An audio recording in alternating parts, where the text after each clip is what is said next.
On the day of my son's first birthday banquet, my husband Shen, who should have been far away fighting at the border, suddenly came back. The hall full of guests were about to offer their congratulations when they saw him carefully escorting a strange woman holding a baby as they walked in. Without even glancing at me or the child in my arms, he walked straight to his parents and knelt down. "Father, mother, this is Warner. These years at the border have been uncertain between life and death, and I relied entirely on her risking her life to stay by my side and take care of me. Now she has even borne me a son. In terms of both emotion and duty, I absolutely cannot wrong her. I humbly beg you both to allow your son to give her the position of legitimate wife." Then, he finally turned his head to glance at me. As for the she-woman, she has peacefully kept the household for several years, enjoyed fine clothes and food, and lived in wealth and comfort. Giving her the status of a noble concubine is already more than generous. My son was scared into crying loudly in my arms.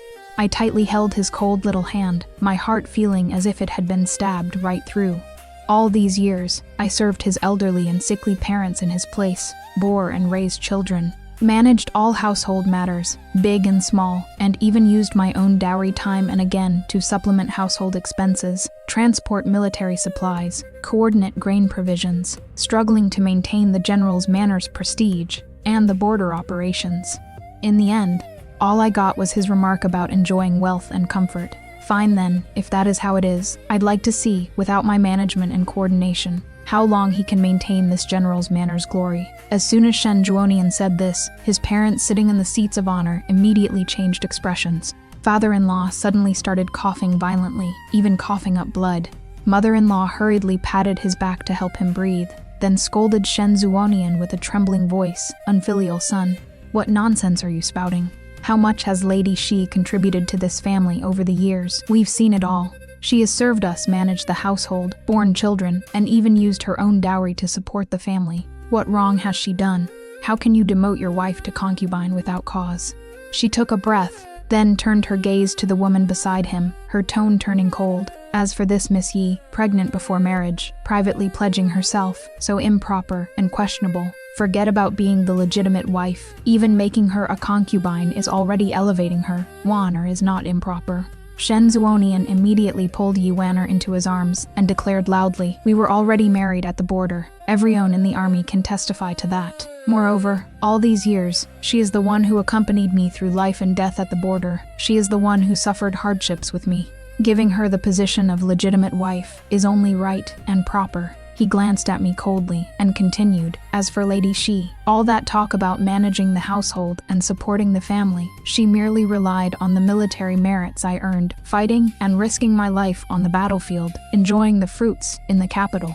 What qualifications does she have to occupy my legitimate wife's position? Allowing her the title of concubine is already me showing consideration for old times." Hearing these words, I almost laughed out loud. In his eyes, only Yi Warner, who accompanied him at the border, counted as sacrifice. While all these years I've spent serving his parents, managing the household, and even using my dowry to cover military shortages were all worth nothing. Fine, then I'd like to see, without me managing and handling everything, how long the glory of his general's manor can last. Daddy. But just as I was about to sever ties with him completely, the child in my arms suddenly cried out in fright, struggling and reaching his little hands toward Shen, babbling for a hug. My heart softened. Since he left, his parents and I feared the child wouldn't recognize his father, so we taught him to recognize people using his portrait every day.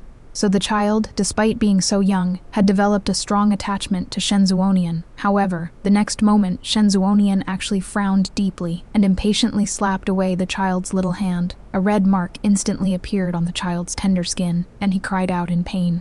But he only showed an annoyed expression and sternly rebuked, "Get away, you little bastard, throwing yourself at anyone you see. No manners at all. What are you crying for? If you keep wailing, I'll have someone throw you out." After speaking, he even glanced at me and the child with disgust. Looking at the child sobbing convulsively in my arms, the last bit of warmth in my heart completely froze. I raised my head, met his angry gaze, my voice calm yet icy. "Fine, since you think I've taken her place, and she has shown you such kindness, then why bother talking about demoting a wife to a concubine? Shen, let's get a divorce then. Shen Juonian froze at my words, clearly not expecting me to be so resolute. A trace of barely perceptible anger flashed in his eyes. You. It seemed he felt my actions had wounded his pride. Yuaner lowered her eyes. Her eyeballs rolled, and immediately interjected softly. Sister, please think thrice. The capital is full of gossips. If you really take the child and divorce, being a widow with an orphan, how will you live in the future? Moreover, if the child loses their father, how will they cope in the future? Sister, don't ruin your own and the child's future over a momentary impulse. She furrowed her brows, looking as if she truly had my best interests at heart. Yet every word was hinting that I was merely putting on an act, retreating to advance, just trying to get Shen Juonian's attention. And Shen Juonian seemed to be awakened by her words, the slight hesitation in his eyes instantly turning to mockery. He sneered, his tone contemptuous. So that is your game. Too bad. Such tactics are useless on me. Since you want a divorce, I'll naturally oblige. He ordered someone to bring paper and brush, wrote out a divorce letter on the spot, and tossed it directly in front of me. He sneered again. Don't forget, all these years in the capital you've enjoyed wealth, and others respected you, all because of my general's manner. Without me, you are nothing. If you admit your mistake now, and kneel down to apologize to Warner, I might still be merciful enough to grant you a position as a concubine. I sneered inwardly. How could I not see through Yi Warner's petty schemes? But even if I compromised now, and reluctantly stayed, with the child growing up in such a hypocritical, snobbish household full of prejudice, watching day after day how his father despises his mother, wouldn't that also be harm? Perhaps not having such a father would actually be better. I took the divorce paper he threw at me with an expressionless face and said indifferently, "No need. I wish you two a lifetime of happiness. Foolish, unfilial son." My mother-in-law suddenly rushed over, grabbed my arm, and scolded Shen Juonian harshly. She then gripped my hand tightly, her voice urgent. "Good child, those were just words spoken in anger. They don't count. I only recognize you as my daughter-in-law, and I absolutely won't allow others to bully you. She is just a medical woman. We have 1,000 ways to deal with her." These words barely stopped short of saying outright that she firmly stood on my side. If I were willing, crushing a Yuan would be as easy as turning my hand. But I didn't want to entangle myself anymore. My union with Shen Juonian was originally a marriage of family interests. Now that he could, for a Yuaner, completely disregard the deeply intertwined interests behind us, and years of dedication, even ignoring his own flesh and blood, it showed that he had lost the proper sense of propriety and perspective. If this continues, there'll be endless trouble. I was taught from a young age to know when to cut losses. That is the best strategy. So I withdrew my hand, bowed to my mother-in-law, my tone grateful yet distant. "Thank you, Madam Shen, for your kindness and care all these years. But my mind is made up. Our marriage ends here. From now on, we part amicably and each find our own happiness." After a pause, I looked at Shen Juonian, my tone calm and steady. "Since we're divorced, I ask that your household return my dowry in full." Ladies, he fully expected her to drop to her knees and beg for his love. Instead, our girl basically handed him a completely itemized invoice. In her mind, the marriage contract was breached, so she is cashing out her 401k. I love how she didn't waste a single tear on this man. Know your worth, and more importantly, always keep your receipts. She hit him right where it hurts, his wallet and his ego. Shen Juonian acted as if he'd heard the joke of the century, saying arrogantly, "My prestigious general's manner. How could we possibly covet your measly dowry? Excellent. I'll send someone over shortly with the dowry list to check and retrieve everything." I nodded slightly, turned around, and walked out. When I returned home and my parents heard what happened to me, they were both furious. Father immediately wanted to submit a memorial to impeach him, and Mother also wanted to take people to the general's manor to demand an explanation. But I stopped them, gently coaxing the child in my arms, saying lightly, "Father, Mother, no need to trouble yourselves over me. I have my own plans for this matter." In less than a day, news of my divorce spread throughout the city like wildfire. Shen Juonian couldn't wait to take Yuaner everywhere to banquets, introducing her as his wife, parading around ostentatiously, causing quite a stir. This led to, when I went to inspect the shop, the gazes of passers-by looking at me were extremely complicated. Some sympathetic, some curious, some contemptuous. I shook my head, pretending not to notice, and focused on organizing the dowry list. When I finished organizing and was about to send it out, the shop assistant hurriedly came to report that General Shen had arrived with that new wife of his. I frowned and got up to walk into the front hall.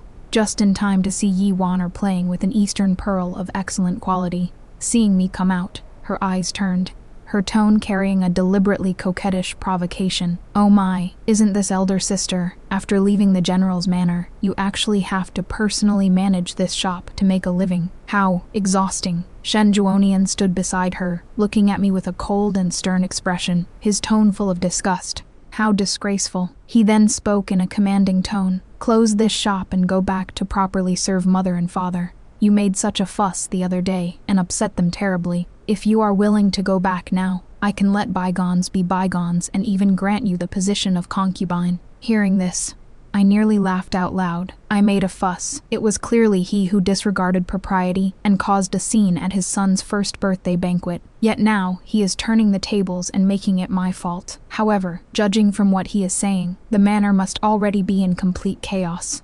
Right? He was at his wit's end, utterly overwhelmed, when he finally remembered he could use someone like me. How ridiculous. Even now, he still hasn't figured it out. Now, he should be the one begging me, not like this, still putting on that condescending attitude, as if granting me a concubine position were some great favor. And I should be grateful and willingly return to that cage to toil away without complaint. But I couldn't be bothered to waste my breath arguing with him. Since he still thinks all this is perfectly natural, then let him keep thinking that way. I'll just quietly wait and watch him reap what he has sown. So I didn't respond, merely walked forward with neither humility nor arrogance, and said calmly, "This South Sea pearl in Miss Yi's hand is a treasure of our shop, collected from the deep sea, with lustrous brilliance, a once-in-a-century find. Are you even listening to me?" Before I could finish, I was harshly interrupted by Shen Juonian. I turned my eyes toward him, my tone calm. "I run this shop to do business. If you are buying something, you are welcome. If not, please leave." Then I looked at Yi Waner and asked, "Are you buying this pearl?" It was just a routine question, but somehow it pierced her fragile pride. Her eyes reddened, tears welling up as she looked at Shen Juonian, her voice choked with emotion. "Juonian, it is my fault. I shouldn't have looked at these things. Someone of my status doesn't deserve to touch the treasures in sister's shop. Nonsense." Shen Juonian immediately shielded her behind him, glaring at me furiously. "It is just a pearl. Do you really think I can't afford it?" I calmly met his gaze. "An Eastern pearl from the South Sea, worth 10,000 taels of silver. General Shen, do I need to send someone to your residence to fetch the money?" His expression changed drastically upon hearing this. "What pearl could be worth that much? You are clearly making things difficult on purpose." I raised my eyes to look at him, my gaze calm. His face gradually turned pale and flushed alternately, looking quite unsightly. Finally, he took the Eastern pearl from Yi Waner's hand, placed it back on the counter, and turned to leave. "Wait a moment," I spoke up to stop him. He stopped in his tracks, thinking I had a change of heart, chin slightly raised, his face showing arrogance. "It is too late to apologize now. If you want to return to the residence as a concubine, you must at least first. General Shen has misunderstood." I took out the dowry list I had prepared long ago and handed it to him. "Since you are already here, just take it back with you. It'll save me from sending someone to make another trip. So regarding my dowry, you see, when would be a suitable time for me to send someone to retrieve it?" He snatched the list away, and after seeing its contents clearly, his expression became even more unsightly, but he still forced himself to say, "You won't be shortchanged. Tomorrow I must enter the palace to report on my duties, and once His Majesty's rewards come down, I'll naturally return everything to you, not a penny less." He is thinking of filling my dowry with the reward money. I suddenly remembered that all those excellent armor and weapons in his army, the extra rewards, and even the various expenses for greasing palms up and down, which one of them didn't have embezzlement behind it. In the past, I had secretly covered all the gaps to make the account books look calm and smooth. Now that I am no longer covering for him, tomorrow's report, once the Ministry of War conducts a careful audit, those flaws will probably be impossible to hide anymore. When that time comes, forget about rewards. Keeping his head will be a blessing. Understanding this in my heart, I simply smiled faintly. Then I wished the general all the best tomorrow. Shen Juonian let out a cold snort, said nothing more, grabbed Yi Waner's hand, and strode away. The next day, outside the palace gates, civil and military officials stood solemnly. Shen Juonian, dressed in military attire and holding the memorial of achievements he had prepared, stepped forward confidently and bowed to the emperor on the throne. His voice was resounding as he began to loudly recount his illustrious military achievements at the border over the years. how he repelled enemy forces and stabilized the frontiers, his words forceful and his spirits high. All of this is thanks to your majesty's heavenly might. This subject and his men are willing to sacrifice everything without hesitation, he concluded, and raised the carefully prepared memorial high above his head, which was received by a eunuch and presented before the throne. For a moment, only his lingering voice echoed in the hall. The emperor nodded slightly, as if about to speak words of praise. Just at this moment, the Minister of War held his jade tablet and steadily stepped forward from the ranks. His voice was calm, yet instantly drew everyone's attention. Your Majesty, this subject has a memorial to present. He turned toward Shen Juonian, his gaze sharp. The achievements General Shen just spoke of are indeed inspiring. However, after checking the Ministry of War's archives, this subject discovered that the amount of military supplies reported as consumed at the border severely does not match the quantity actually accounted for. May this subject ask the general, where exactly did those military supplies go? Were the expenses falsely reported, or did they go elsewhere? As soon as these words were spoken, the entire court fell silent. Everyone understood that falsifying military supply figures, to put it lightly, was embezzlement. To put it seriously, it was a capital offense of deceiving the emperor. Shen Juonian obviously also thought of the consequences. The color instantly drained from his face. Shen Juonian's Adam's apple bobbed. Fine beads of cold sweat seeped from his temples. His lips opened and closed several times, yet he couldn't utter a single word.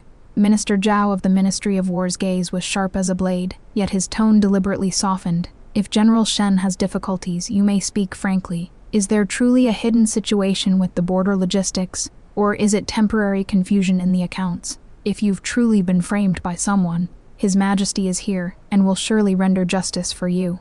He paused briefly, his tone turning cold. But if the general cannot explain the reason, then we can only determine according to law that you privately embezzled and deceived the emperor. Shen Juonian clenched his fists tightly, his nails nearly digging into his palms. How could he speak the truth? Could he possibly admit in the Golden Hall that the military funds sustaining his victories all these years were entirely supplemented by Shi Jaiheng's dowry? Oh, the schadenfreude is delicious. Here is a man who paraded around like a macho war hero, only to realize he was essentially his wife's sugar baby this whole time. His entire career was basically funded by his wife's trust fund. The moment she canceled his metaphorical credit card, he was caught for embezzlement on national television. Or, well, in the emperor's court. That is what we call an instant reality check. If he truly spoke up, Xia Heng's behind-the-scenes operations and logistics management would become public knowledge, and she might even earn rewards and recognition for it, completely breaking free from his control.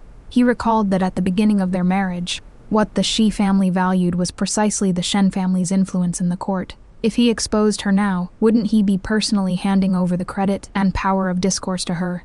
No, he absolutely couldn't say it. He would rather accept this charge of embezzlement, given his past military merits. His Majesty shouldn't pass too severe a sentence. Shen Juonian finally kowtowed heavily, his voice hoarse. This subject was momentarily confused and is willing to accept punishment. The hall erupted in uproar. The Son of Heaven on the dragon throne remained silent for a long while, finally issuing his decree in a grave voice. Shen Juonian falsified military fund reports and embezzled while deceiving the throne. The evidence is irrefutable. In consideration of his past military merits, severe punishment is waived, effective immediately. His rank is reduced by 3 levels, salary forfeited for 3 years, and 30 strokes of the court rod as a warning to others. With this decree issued, all the rewards and promotions he should have received from this victory naturally turned to nothing. Shen Juonian dragged his body, just subjected to the caning punishment, limping back to the residence. By then, the sky had completely darkened. As soon as he stepped into the front courtyard, he heard crying, shouting,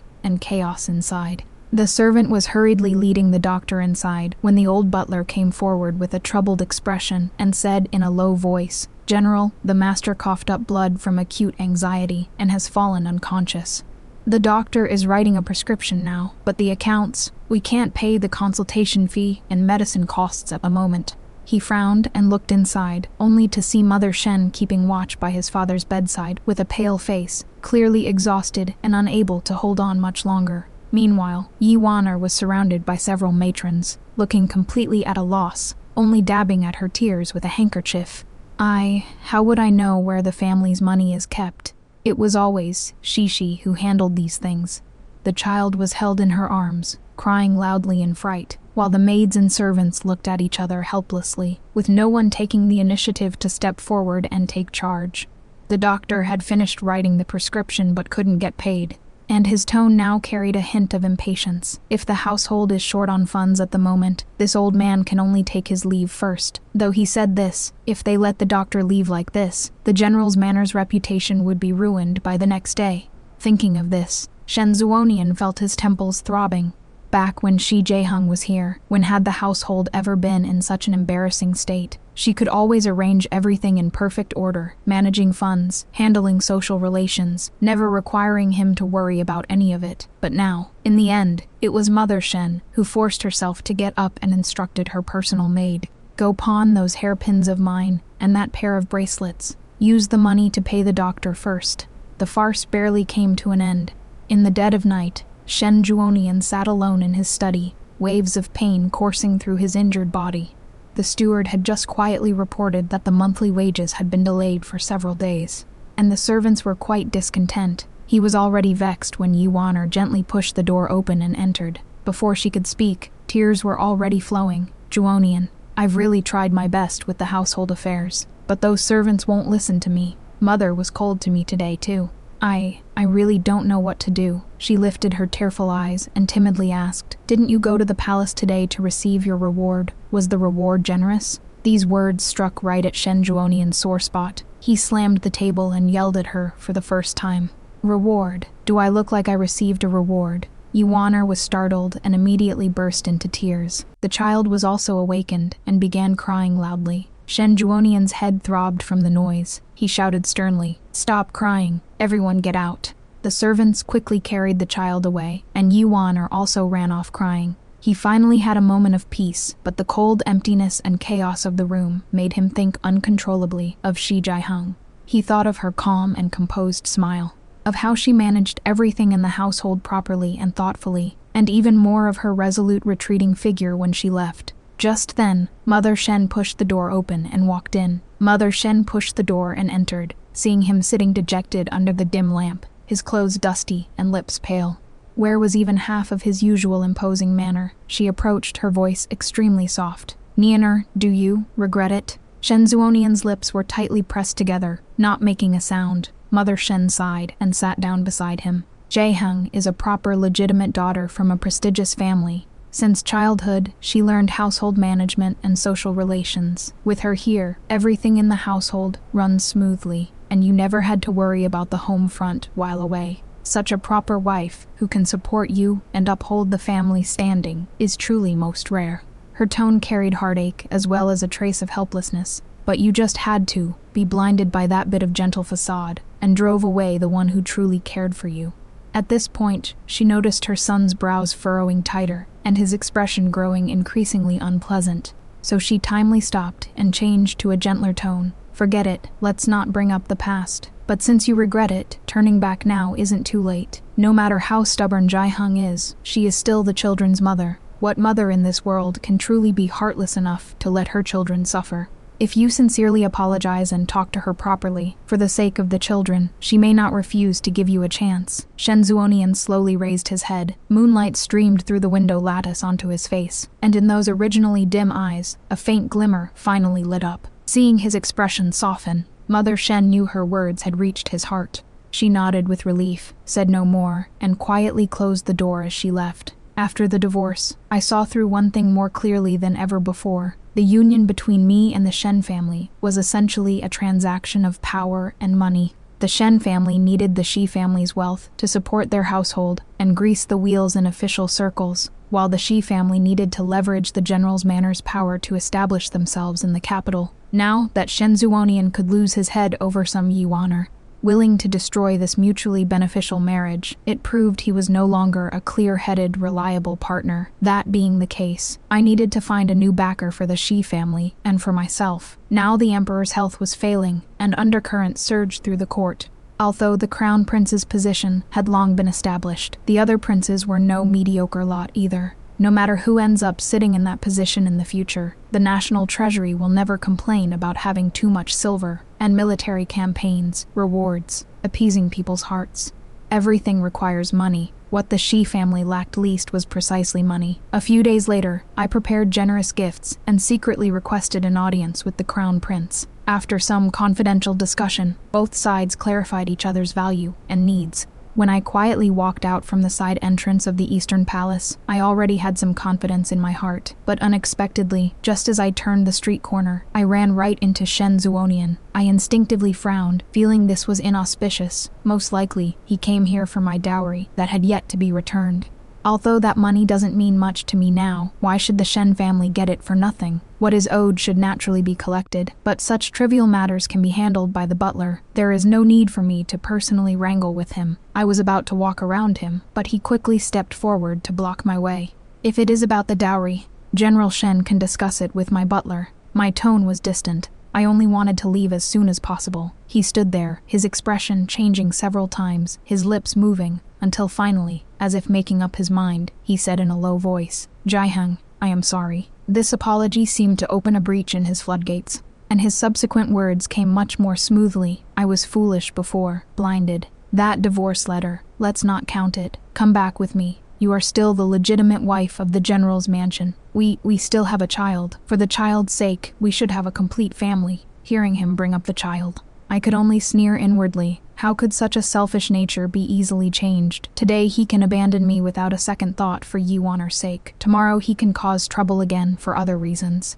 Having a father like him may not be a blessing for the child. It is precisely for the child's sake. I raised my eyes to look at him, my tone calm yet resolute, that I cannot go back. Letting the child grow up in a home full of false affection and constant turmoil, that would truly be harming him. Shen Juonian's face instantly turned ugly. I didn't want to say more and turned to leave.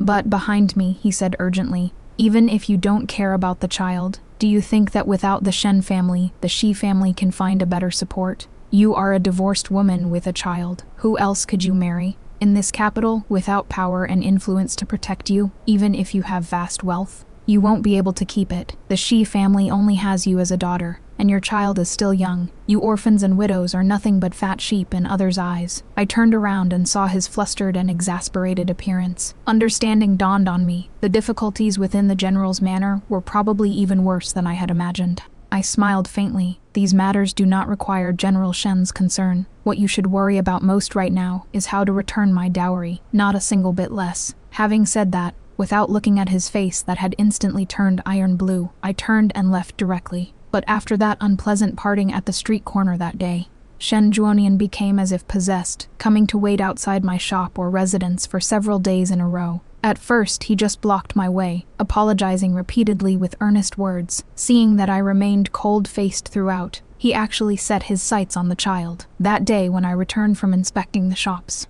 I saw from afar that he was standing at the door, holding a crudely made cloth tiger in his hand, trying to amuse the child in the wet nurse's arms. Though the child was small, he showed timidity toward this face that had already become unfamiliar, shrinking back into the wet nurse's arms. Anger rose in my heart. I quickly stepped forward, protecting the child behind me, and looked at him coldly. "General Shen, I thought I made myself clear enough that day. Now that we've divorced, please show some restraint and stop appearing in front of the child." But he acted as if he couldn't understand human speech, assuming I was just still angry, and hastily pledged his loyalty. "Jaiheng, I know you are angry with me, that you resent me. As long as you are willing to come back, I'll send Yuaner away immediately, and never let her get in your way again. Everything in the general's manor from now on will be yours and the child's. I swear, I'll never make the same mistake again." Watching him like this, I only felt it was absurd and laughable. To this day, he still thinks the problem lies only with Yuaner, yet he can't see at all the coldness and selfishness in his very bones. Arguing these points with him would be like playing music to a cow. I couldn't be bothered to waste my breath. With a shift in thought,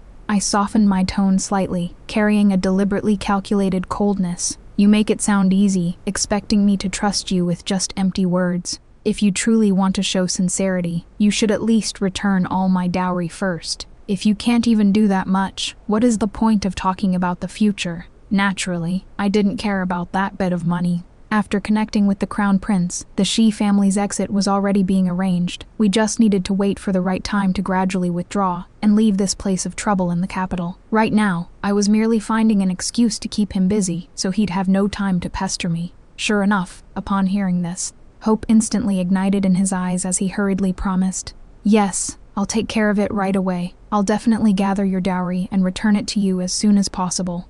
I remained non-committal, turned and entered the door, saying nothing more to him. For the following month, Shen Zuonian truly did not come to bother me again. Just when I thought he had finally settled down, the butler came to report, saying that the Shen family had returned my dowry, principal and interest, all of it, piled up in several large chests. I was slightly surprised and ordered someone to count it. Not a single coin was missing. Upon careful inquiry, I learned that to gather this enormous sum, he had actually sold off quite a bit of ancestral property and land, even mortgaged parts of the estate, nearly emptying the general's manor of its entire fortune, just to gather it all in such a short time. It seems the Marquisate's current predicament is even more dire than I imagined, and he truly has been pushed to desperation. Making such a desperate gamble, the servants asked how to handle these assets. I merely said indifferently, count and store them, pack and seal them together with the other luggage. These were what I deserved in the first place. Taking them back now, I naturally felt no burden whatsoever. Watching these items that once symbolized my connection to the Shen family being repacked and sealed away, my heart held only the calm of dust finally settling. The accounts between us were now, at last, truly settled. Another month passed. Just as I was pondering the specific timing for heading south, bells suddenly rang throughout the capital. The emperor had passed away, and the crown prince ascended the throne. With the new emperor's enthronement, it was precisely the time when the national treasury needed replenishing and the people's hearts needed stabilizing.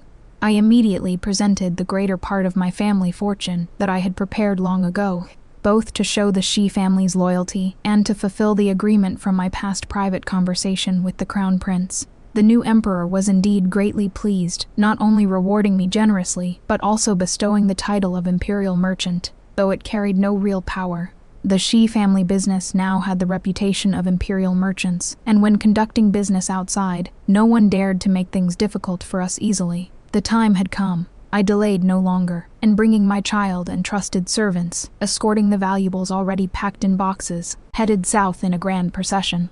On the day our convoy left the city gates, I heard that Shen Zuonian had actually ridden after us on horseback. I didn't look back, only catching a glimpse through the carriage window of a blurry figure in the distant dust, who ultimately couldn't catch up, leaving only a black dot that grew smaller and smaller, disappearing at the end of the official road. The southern climate was mild and humid, with flourishing business opportunities. Relying on the Shi family's existing foundation, my planning, and the new emperor's covert support, in just a few years, the business thrived spectacularly, far more freely and expansively than when we were in the capital. Occasionally, news from the capital would arrive. The new emperor's position gradually stabilized, and he vigorously promoted his own trusted confidants. As for Shen Zuonian, I heard he was quite coldly treated. The new emperor was sharp and clear-sighted, having long known the truth behind his embezzlement case from years ago. Added to his impulsive and straightforward nature, he was deemed unfit for important positions, so he was merely sent to guard the border, with a difficult path to promotion.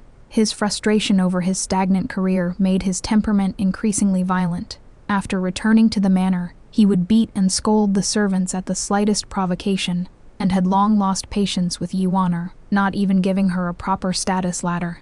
It was even heard that he tried to marry the daughter of a declining noble family as his new wife, hoping to salvage his declining fortunes. Although the marriage wasn't finalized, word had already spread. Talk about a toxic relationship. He downgraded from a CEO wife to a mistress, who quite literally cooked up the ultimate true crime finale. He thought Yuaner was his sweet, helpless, white moonlight, but the second he went broke and tried to marry someone else, she went full on Black Widow. The lesson here: play stupid games, win stupid, poisonous prizes. The trash literally took itself out. Yuaner, seeing no hope in this life, erupted with accumulated resentment. In a single night, she poisoned the food, and almost no one, in the general's manor, master or servant, was spared. When the news reached Jiangnan, I was sitting in a waterside pavilion reviewing account books. After the maid finished her quiet report, the abacus in my hand paused briefly, then resumed its crisp clicking, as if I'd merely heard some insignificant street gossip. Outside the window, the sunlight was just right, spilling onto the gleaming floor. My young son lay sprawled at a small table beside me, gripping a brush and tracing characters with a serious expression, half understanding what he was doing. He occasionally looked up at me, and seeing me smiling back at him, would break into a grin before lowering his head to continue writing and drawing. The abacus beads clattered. The ink fragrance was faint, and the room was utterly peaceful. As for those news from the capital, they were all matters of the past. Can we just take a moment to applaud Shaiheng? In so many of these historical dramas, the wife spends years fighting the mistress, trying to win back a man who clearly belongs to the streets. But not our girl. The moment Shen Juonian crossed the line, she emotionally clocked out, packed up her bags, and took her fortune with her. What I love most is how she played the long game. She didn't just leave, she secured a political alliance with the crown prince, like an absolute mob boss, relocated to the ancient equivalent of Miami, Jiangnan, and lived her absolute best life as a wealthy, independent mom. She built her own empire, while her ex-husband's life imploded into ashes. It just proves that the best revenge isn't getting even. It is glowing up and becoming wildly successful. While they watch from the bottom, she realized early on that her marriage was a business transaction. Once the partner proved unreliable, she simply liquidated the assets and found a better investment. That is the kind of fierce, unapologetic energy we should all be channeling in our 40s. I need to hear your spicy takes in the comments below. The walkaway, would you have kept your cool and demanded the dowry back like she did, or would you have flipped a table at that birthday banquet? The hero, did anyone else laugh out loud when the husband realized his entire military career was funded by his wife's allowance? The karmic ending. Did he deserve his poisoned ending, or was the mistress's revenge a little too extreme? Don't forget to like, subscribe, and hit that notification bell so you never miss a tea session with me. Stay fierce, stay fabulous, and always protect your peace and your bank account. Love you guys.